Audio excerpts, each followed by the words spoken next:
My ex-wife thinks she's all that by showing off her new boyfriend on Insta, so I started dating her boyfriend's ex, and now we're about to get married. I, 49 meters, and my ex-wife, let's call her Karen, 50F, got divorced, and the straw that broke the camel's back was when I came home with a present for her for our anniversary, and she accused me of getting it from whoever I was sleeping with and threw it away. She didn't even open the present, which was a Tiffany & Co. necklace she had looked at multiple times and expressed she liked. I talked to a divorce attorney after this, and we filed within a month, and she moved out. I told my attorney about this, and she wanted to know where she moved out as Karen wouldn't list her new address. It was revealed she moved in with her new boyfriend. Let's call him Jeremy, 50 meters. I actually knew Jeremy as our oldest kids have been in the same class since pre-K. I also knew Jeremy and his wife. Let's call her Taylor, 52F. Just got divorced right before us too. It took a little over a year to finalize the divorce since Karen couldn't agree to any terms. A few weeks after the divorce, Karen and Jeremy went public with their relationship on a luxury beach trip. Shortly after, Taylor sent me a friend request that I quickly accepted. I'll admit, at this moment, I was being shallow because she's undeniably attractive, and she messaged me right after. She asked if I had seen the post, yada yada yada, just small talk. Then the conversation quickly turned into making plans to get dinner and drinks one night. It was Karen's first weekend with the kids, so Taylor and I went out. It sounds sappy, but at that moment, I knew this could be something. It felt natural talking to her and like I didn't have to walk on eggshells or tiptoe around things.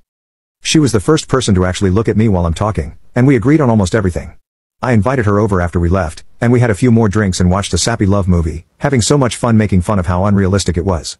Somehow, we finished a bottle and a half of wine, so I invited her to stay the night.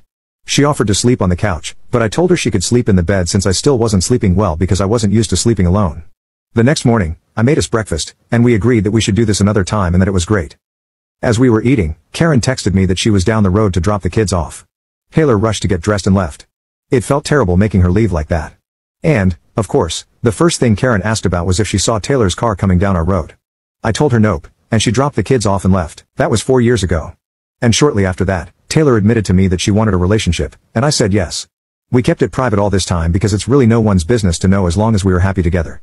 We just celebrated our 4th anniversary, and beginning in November, Taylor started to hint that she wanted me to propose and wanted me to move to her farm in another town since she lived an hour and a half away. Our anniversary was December 1st, and she planned a surprise dinner with all our friends to propose to me.